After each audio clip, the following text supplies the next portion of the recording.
မလွယ်ဘူးအပြောလွယ်တယ်ရှစ်ချက်သမားတွေဆိုဟုတ်တယ်တယောက်တည်းချက်ပိုက်သွားတာမလွယ်ဘူးအဓိကလွယ်တယ်မလွယ်ဘူးဆိုတာကျွန်တော်မြင်ပါတယ်အဓိကအလုပ်တစ်ခုကိုကျွန်တော်ကလှုပ်ချင်စိတ်ရှိုံနဲ့လဲမပြီးမြောက်ဘူးအလုပ်တစ်ခုကိုကျွန်တော်ကလှုပ်ချင်စိတ်ရှိုံမပြီးမြောက်ထားပြီးတော့တခါတည်းလှုပ်ပြီးမှအလုပ်တစ်ခုကပြီးမြောက်တာကျွန်တော်ပြောချင်တာစိတ်ရှိုံနဲ့မအောင်မြင်ဘူးဗျတခါတည်းကိုကွက်ပတ်အလုပ်ကိုအချွေးမထားပါဘူးလုံးဝလည်းအဆင်ပြေတာဟာမဖြစ်နိုင်ပါဘူးဟာမသွားနိုင်ပါဘူးဟာမလုံနိုင်ပါဘူးဆိုရဲလူတွေကနည်းနည်းလေးပြော့ညံ့ညံ့ရင်ကြီးကျွန်တော်ဆိုရင်ခက်လူငယ်ဟိုဟာရှေ့ချက်သမားကြီးလည်းမဟုတ်ဘူးဗျအခုကျွန်တော်ဆိုရင်ဟိုဒါဆိုရင်ကျွန်တော်တို့ဒီပေါ့နော်ကျွန်တော်ဟိုကျွန်တော် technology ဒီခက်တွေပါကျွန်တော်လည်းနှီးရပဲလေကျွန်တော်ဒါဆိုကျွန်တော်ပြောမယ်ဆိုတော့ကျွန်တော်ရှေ့ချက်သမားကြီးလည်းမဟုတ်ဘူးကျွန်တော်တို့ဒီလူကြီးဆိုဒါပေမဲ့ကျွန်တော်ပြောနေတာအဓိကကျွန်တော်ကဘာမှမဖြစ်နေပါကျွန်တော်တို့ကျွန်တော်ဆိုရင်ကျွန်တော်ရဲ့ Facebook တွေမှာဝင်ကြည့်ကြည့်ပါဟို Facebook တွေမှာကျွန်တော်ချက်ကုတဲ့ file တွေကျွန်တော်ကိုယ်တိုင်ကုတာအများကြီးတော့ကျွန်တော်ဟိုချက်ကုဘလို့ကုတယ်လားမကုတယ်လားဆိုတာ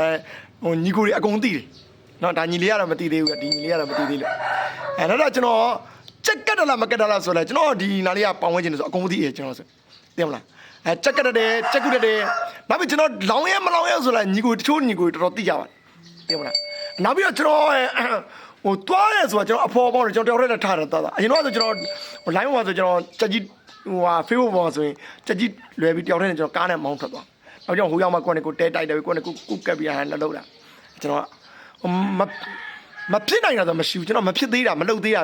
လို့ဖြစ်စေချင်တာညီကိုတွေကိုနောက်အခုဒီတက်သစ္စာလူငယ်လေးကိုသိရမလားဒါရှစ်ချက်သမားကြီးမှလုံနိုင်တယ်မဟုတ်ဘူးကျွန်တော်ဒီခေတ်ညီကိုလည်းလုံနိုင်တယ်ဒီ technology